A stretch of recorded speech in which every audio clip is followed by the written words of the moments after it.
দিয়েছেন। আমরা সবাই মিলে কৃষকদের পাশে থাকব, ধান কাটবো, নবান্নের উৎসবকে আমরা পালন করব সবাই মিলে। আমরা এখন থেকে কৃষকদের পাশে থেকে প্রত্যেক গ্রামে গ্রামে ধান কাটার সেই উৎসব পালন করবো ইনশাআল্লাহ।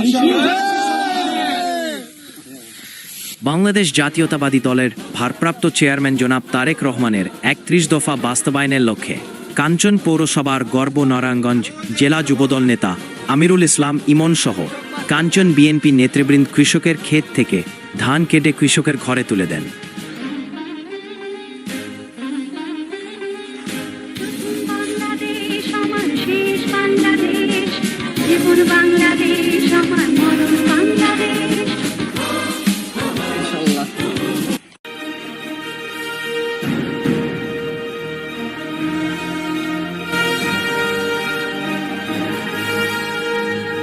FTV রূপগঞ্জ ক্ষুদ্র প্রচেষ্টা, পরামর্শ ও সহযোগিতা কাম্য। তারেক রহমানের যে ৩১ দফা কর্মসূচি, সেই কর্মসূচিতে কৃষক এবং কৃষকের যে দাবি ন্যায্য মূল্যে সার বীজ দেওয়া, এগুলি বাস্তবায়ন করার জন্য উনি ৩১ দফা দিয়েছেন।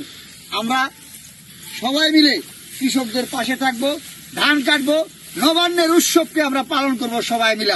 আমরা এখন থেকে কৃষকদের পাশে থেকে প্রত্যেক গ্রামে গ্রামে ধান কাটার সেই উৎসব পালন করবো ইনশাআল্লাহ। বাংলাদেশ জাতীয়তাবাদী দলের ভারপ্রাপ্ত চেয়ারম্যান জনাব তারেক রহমানের ৩১ দফা বাস্তবায়ন যুবদল নেতা আমিরুল ইসলাম ইমন সহ কাঞ্চন বিএনপি নেতৃবৃন্দ কৃষকের ক্ষেত থেকে ধান কেটে কৃষকের ঘরে তুলে দেন।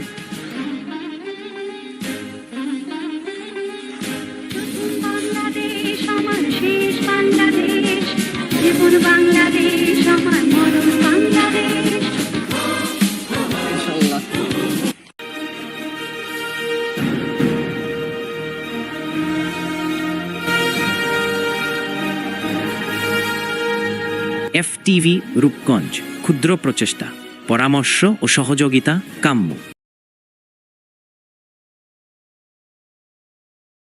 তারেক রহমানের যে ৩১ দফা কর্মসূচি, সেই কর্মসূচিতে কৃষক এবং কৃষকের যে দাবি ন্যায্য মূল্যে সার বীজ দেওয়া, এগুলি বাস্তবায়ন করার জন্য উনি ৩১ দফা দিয়েছেন। আমরা সবাই মিলে কৃষকদের পাশে থাকব, ধান কাটবো, নবান্নের উৎসবকে আমরা পালন করব সবাই মিলে। আমরা এখন থেকে কৃষকদের পাশে থেকে প্রত্যেক গ্রামে গ্রামে ধান কাটার সেই উৎসব পালন করবো ইনশাআল্লাহ। বাংলাদেশ জাতীয়তাবাদী দলের ভারপ্রাপ্ত চেয়ারম্যান জনাব তারেক রহমানের ৩১ দফা বাস্তবায়নের লক্ষ্যে কাঞ্চন পৌরসভার গর্ব নারায়ণগঞ্জ জেলা যুবদল নেতা আমিরুল ইসলাম ইমন সহ কাঞ্চন বিএনপি নেতৃবৃন্দ কৃষকের ক্ষেত থেকে ধান কেটে কৃষকের ঘরে তুলে দেন।